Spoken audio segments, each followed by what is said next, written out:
Hey YouTube, Dog Richician of Team Sorcerers here, and in this video I'm going to be counting down my top 10 favourite spells. This was a list requested by my good friend Express Gaming, and he did make a good point. Usually a lot of my top card videos revolve around monsters, so this is a nice change of pace. So let's get right into it and kick it off. So starting things off at number 10 is my favourite rank up spell. Excuse me. Rank up magic Numeron Force. One of the best spells in my Utopia deck. It's just such a great card to have in that deck, or anything else with base numbers that have rank up forms. Excuse me.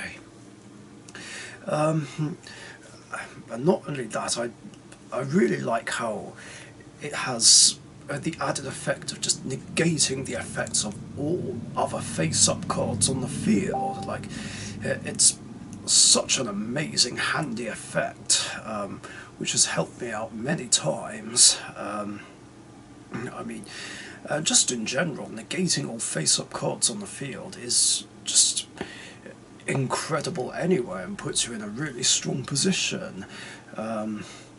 Just like one time where I used it to kind of break almost an extra link. It wasn't a full one, but it was basically one card short, and that was in a match I had with Weber's 5, where I used Utopia. He was playing Nightmare Spiral, or Spiral Nightmare, but he couldn't quite complete the extra link, which freed up a space in the extra monster zone. Otherwise I wouldn't have been able to play. But yeah, the co-linked effects were still in effect. I forget which ones exactly were on the field, but what I do remember for sure is that I made Utopia, played Numeron Force, sealed their effects, then played Regeki and attacked for 28, because I made Utopia Ray Victory, I think. I didn't see much point in making Ray V in that situation. I still lost the match, unfortunately, but it was still a great play. And it's just generally a very handy rank up spell. That's that. Number 9 is a newer card. Well, maybe not so much now, because we've had it for almost half a year. Secrets of Dark Magic, like a fusion and ritual spell rolled into one for Dark Magician. Yeah, literally a searchable fusion spell for the archetype, and basically the easiest way to make the Dark Magicians. Although there are ways to use it to bring out Dark Magician the Dragon Knight, but it's mainly used to make the Dark Magicians, and it's really great. Very easy to use, even on the opponent's turn. And like I said, I could also use it to ritual summon as well. It's a nice easy way to bring up Magician of Chaos, one of my newer favourite ritual monsters. I wish I could play Magician of Chaos in my Dark Magician deck, but just don't have the room right now, because I needed room for stuff that's needed more, basically. But yeah, very good, very handy card. Just helped me out a few times. Number 8 is Neos Fusion, a spell which really was a turning point for Rainbow Neos and Neospatian decks. it just made those fusions a lot easier to bring out and harder to deal with.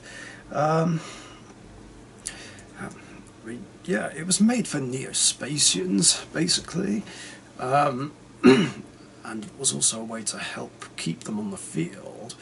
But the card by itself is a one-card Rainbow Neos, which just made Rainbow Neos decks so much better. Just it's nice to just be able to use being able to fuse from the deck. So yeah, there was no need to search for Neosoft, Stratos, E-Call, Shadow Mist, or play Melody of the Awakening Dragon anymore to search for Rainbow Dragon. I mean, you still can, if you have most of the pieces in your hand, so you can do a hard fuse with polymerization, but this is more ideal, especially considering it adds the protection effect of preventing a Neos fusion monster from being destroyed, or in the case of a Neo-Spacian fusion monster, banish it to keep it on the field, and so it doesn't go back to the X deck in the end phase. But yeah, it just makes Rainbow Neos harder to deal with, and has become a very feared monster that I play, I'm not gonna lie. Unfortunately, effects that don't destroy can still get around it, which is annoying, but all the same, it's a godsend for either deck. And speaking of fusion spells, this brings me to NumberSeven, Super Polymerization.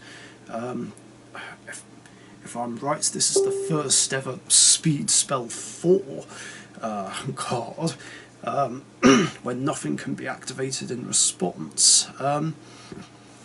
It wasn't really that useful at first when it came out, but as we got the Omni Elemental Hero fusions and then Shadows, it got a lot more better, and this was also a godsend for Elemental Hero decks as well, because yeah, us Elemental Hero players have a hard time against Dark Bribes on legs, or just anything that negates everything. Herald of Perfection, Gladiator Beast Heracleanos, Shooting Quasar Dragon, Shen, Nat Beast, even though that only negates spells, things like that. And this just helped get rid of them. Yeah, it was a big help, and that was what I mainly used it for, just getting rid of monsters that negated my deck. Doesn't do anything against stuff that shuts down special summons though, or cards that say you can't activate spells. But it's still a great helpful card. It was really annoying though when it got limited and then banned because of Shadows. Like, I remember being genuinely annoyed and upset about this, because we basically had no defense against these monsters that negate our decks. And keep in mind, of course, that this was before Kaijus existed. I'm glad it's back now, though, and you can do so much more with it, especially when it comes to Starving Venom Fusion Dragon, Predaplant Dracostapelia, and Predaplant Trip, the 3K guy. I can't pronounce the actual name, and also Mud King of the Swamp.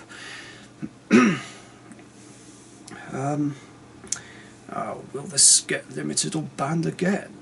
I don't know. It's kind of unlikely nowadays, but we'll see. In at number 6 is an all-time favourite, a Magical Dimension, a godsend for spellcaster decks. Well, more specifically Dark Magician. because before this came out, Dark Magician decks were very difficult to play. I mean, it didn't stop me trying to play him though, but this was a turning point for me. It was a nice easy way to summon him, well, if he's in hand, and then there's the added effect of popping a monster, which is also really incredible. The other great thing about it is that Stardust Dragon and Prime Material Dragon can't negate it, because it's not initially destroying something, and you know, destroying a monster is optional. It was a big help in the deck for many years. Unfortunately I don't play it anymore because there's never been a need for it since we got the support from the Dark Illusion, but it's still a nostalgic card which helped my favourite monster out a lot. And it's helpful outside of Dark Magician decks as well. And really that's all there is to it. And speaking of Dark Magician, this brings me to the number 5 pick, just making the top 5. Soul Servant, the card which actually makes Mahard more viable. Because obviously it's really annoying if you draw him in your opening hand, but this can basically help unbrick my hand in a way and put him on top of the deck so that I can actually use his effect. But yeah, it's something I tend to do too much of with this card, but I've learned to use it in a more versatile way, just grabbing Magician's Soul, and just the other Dark Magician spells and traps. It's also a nice way to recycle Eternal Soul, because yeah, the drawback is really annoying, and I'm usually in a bad spot if I lose it, which is why I play free, but this is a good way to basically get it back so I can use it again.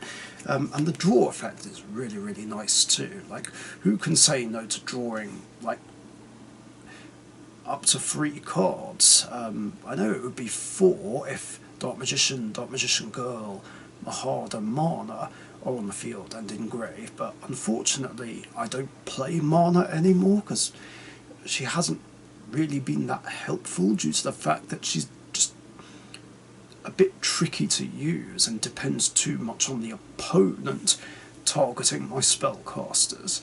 So that being the case, I'd only be able to draw up to 3 cards. But who can say no to that?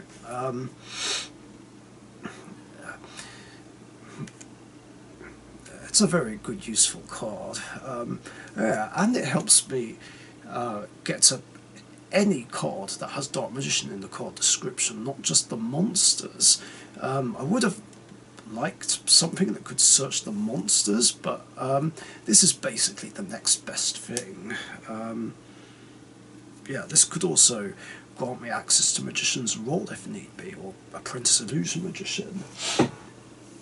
And speaking of cards that draw, this brings me to the number 4 pick, Pot of Greed, which lets me draw 2 cards from my deck. But, I mean, everybody loves Pot of Greed. Who doesn't love drawing 2 cards for free? It's also bonkers to think that this has been banned for 15 years now. Near enough. Yeah. You'd have to be crazy not to play it in a deck. Yeah. I mean, I don't really need to explain much. Drawing 2 cards for free is amazing, although too good, hence why it got banned. I don't know if it'll ever come back. I mean, some say maybe it could be errated, but what could you really errata it to? That would be a tricky one, but I don't know if I want to see this get an errata.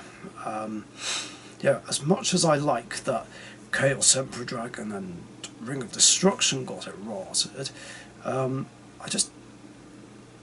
not sure this one should be. Like, I'd rather this card stayed banned forever and was kept as the classic draw spell that it is, than have it get an errata, which could potentially be absolutely shit.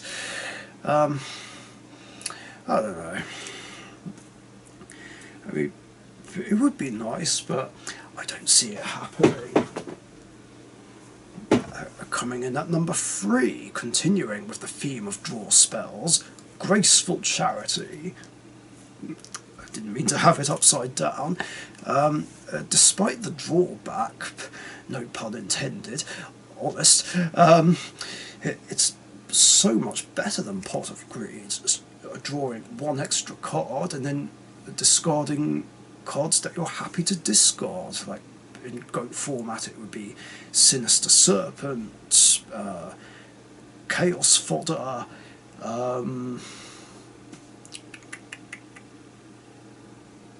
Night Assailant, so that it can recycle another flip effect monster. But it has other uses too, just discarding a beat stick that you could bring back with generic monster revival. And this was even played in Elemental Heroes for a little while, just discarding 2 materials you could banish off Miracle Fusion. It's kind of a shame though that it did ultimately get banned because of Dark World, but then again, it's been 13 years now, and there's a lot more decks now that could benefit from Graceful Charity, which means that it's very unlikely that this will ever come back. Too many decks just rely on the graveyard. I mean, zombie decks can obviously use and abuse it. Imagine this in danger decks of some kind. The horror! And also, fuck discarding Grapha off this. That would be horrible.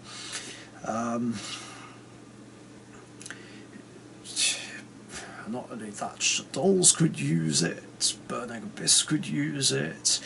I'd like to say Mermails, although I don't think any effects of any water monsters they play will go off, but it would set up for Moonland Glacier. Yeah, no, as much as I love this card, it just can't come back. I mean, again, you could say maybe it could be errata, but again, what could you really errata it to say? Like, it's a tricky one, and just like Pot of Greed, I'm not sure I want this to get an errata. Again, I'd rather it stayed banned and was kept as it was, forever, than have it get an errata which makes it shit. At least that's my opinion, anyway. Yeah, and in at number 2, going back to a fusion spell I mentioned earlier, Miracle Fusion, like the best spell in Elemental Hero decks, just bringing out whatever Elemental Hero fusion I need. Just makes it easier to summon them, especially late game, when I do what I generally prefer to do, which is use it to bring up my favourite hero, the Shining Flare Wingman. As the more heroes that are engraved, the more powerful it'll get. Although this would weaken it a bit, depending on whether or not I banish Flame Wingman and Sparkman, or one of those two plus a King of the Swamp. And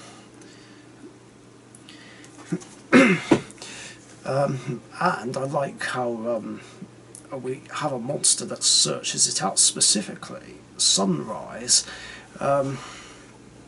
which is very handy.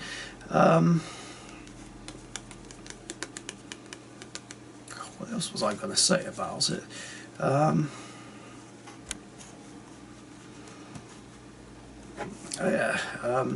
This is ideally what you'd want to use to bring out the shining as well, or if not that, then Fusion Gate if you play it, but definitely aim to bring out the shining with this card, because the more banished elemental heroes you have, the stronger he'll be.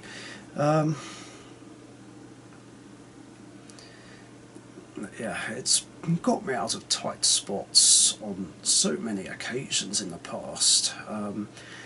Unless, of course, I'd be in a situation where I can't play it because either Necro Valley is on the field, which did happen once, or there's a monster on the field which shuts down special summons. I even remember a Gravekeeper matchup where I had nothing in hand and Necro Valley was on the field, and this was my top deck and I had to scoop. It was like, yeah, this would be great in literally any other situation. Yeah, Gravekeepers are just a bad matchup for elemental heroes, purely because it locks down Miracle Fusion unless the materials are on the field. Mind you though, I have other ways to get my fusion monsters out, so I guess it could be worse. I could be facing down some bullshit monsters that just shut down special summons altogether, like Vanity's Fiend, and Archlord Christia, even Fossil Diner. All the same, gotta love it. And finally, in at number 1, my absolute favourite spell in the game is Monster Reborn. One of the sackiest cards in the game. I like Monster Reborn just for the fact that it can bring back any monster I want from the graveyard, provided it was properly summoned first or doesn't have any restrictions to its summoning. Yeah, it's one of my absolute favourite ways to bring out Blue Eyes or Dark Magician. Either that or I can pinch an opponent's big monster just to help me get out of a tight spot. Yeah, it's just really great, really handy. It is really annoying though when it's used against me though, especially when opponents use it to steal my Dark Magician, something I don't appreciate. Because I don't like the opponent using anything that stops me being able to play Dark Magician, like just something that banishes him or steals control of him from me. Yeah, it is annoying when opponents steal him from me. Like, I'd rather Dark Magician was banished than turned against me.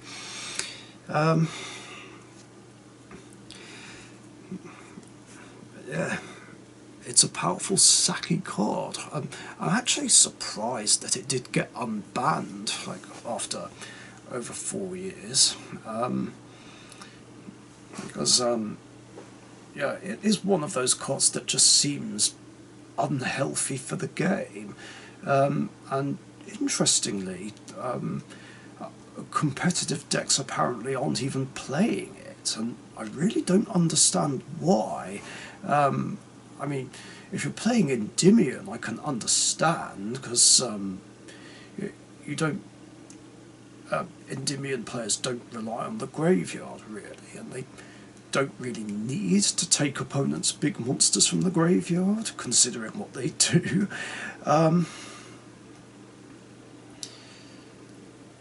So yeah, it is an interesting one. It does come out a lot in casual play though. Which naturally I can expect because I'm a casual player nowadays, 100%. Yeah, I will try and play this in every single deck I have if I can, although there's decks which I just don't have room to put it in, like Elemental Heroes and Rainbow Neos nowadays. Like, I had to drop this card for the new Hero stuff that that we got in Legendary Duelist Magical Hero. And also the fact that Stratos is at 3 nowadays, so it was difficult trying to figure out what to drop and so that I could make room, and Monster Reborn sadly got the short straw. I still have it in Dark Magician though, just because it's an extra way to bring back my favourite monster. I thought about dropping it a few times, so I could play other things, but I've been kind of hesitant to. Of course, there's that damn siren again. In any case though, Monster Reborn takes the top spot as my favourite spell in the game. And that's it for my top 10 favourite spell list. I hope you guys have enjoyed it, and let me know what your guys' favourite spell cards are. And I will catch you guys later. Stay safe and see you later.